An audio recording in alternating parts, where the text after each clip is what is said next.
Hub 71 and E&, launching an AI center in Abu Dhabi, and UAE-based agritech startup raises $180.5 million. You're watching the Daily Brief with Forbes. I'm Ramia Faraj. Abu Dhabi's tech ecosystem Hub 71 and E& Enterprise are launching the region's first AI Center of Excellence. The center will provide a platform for AI solutions to be built and scaled from Abu Dhabi. It will facilitate partnerships and collaborations with businesses, governments, investors, and startups to co-create industry-specific and case-driven AI solutions. The AI Center at Hub 71 will provide an ecosystem for innovative technology ideas to grow and to scale, and will allow startups to benefit from Hub 71's community programs and knowledge-sharing platforms.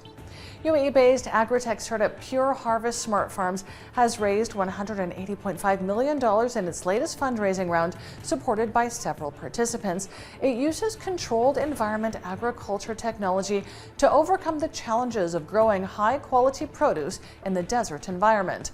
Pure Harvest will use the funds, along with various forms of debt financing, to invest in R&D and to expand across the GCC and Asia. The startup operates 3 farms in the UAE and has 2 projects under development in Saudi and Kuwait. Russia began shipping grain from Ukraine's occupied territory today, with a vessel carrying 7,000 tons of cereal sailing from Ukraine's occupied port of Berdyansk. Kiev has for weeks accused Russia and its allies of stealing its grain from southern Ukraine, contributing to a global food shortage caused by grain exports blocked in Ukrainian ports. Until now, shipments have been transported by land. Today's grain shipment from the port of Berdyansk marks the opening of a sea route to export wheat from Ukraine to third countries.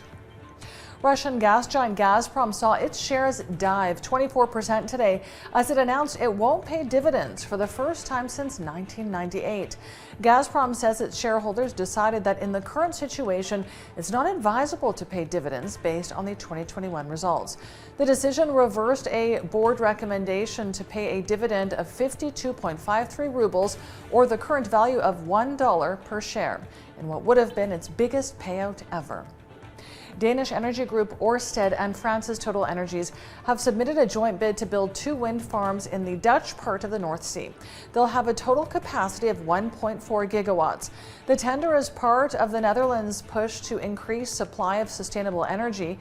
It aims to have offshore wind farms with total capacity of about 21 gigawatts by 2030. This compares to the current 3 gigawatts that are currently operational or under construction. Eurozone unemployment fell to a new record low in May as the economy continued to rebound from the COVID-19 pandemic. Eurostat says unemployment in the 19 countries sharing the euro fell to 6.6% of the workforce in May, from 6.7% in April. It's the lowest rate since records dating back to 1998, just before the official launch of the euro in January 1999. The number of people without jobs in the Eurozone sits at just over 11 million. Let's take a look now at today's Forbes Real-Time Billionaires ranking. It tracks the daily ups and downs of the world's richest people.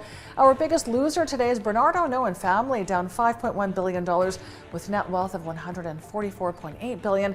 Our second biggest loser today is Elon Musk, down $3 billion with net wealth of $222.2 billion.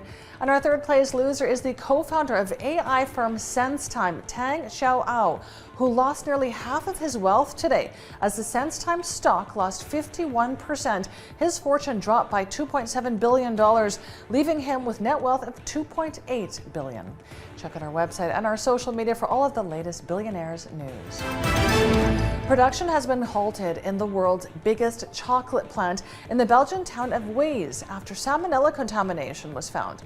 The plant is run by Swiss giant Barry Callebaut, which produces liquid chocolate in wholesale batches for 73 clients making confectionaries. Chocolate production has been protectively halted at the factory. There have been no reports so far of any chocolate consumers infected by the salmonella, and all products manufactured since the test have been blocked. I'm Ramia Faraj. This is the Daily Brief. Thanks for watching. See you tomorrow.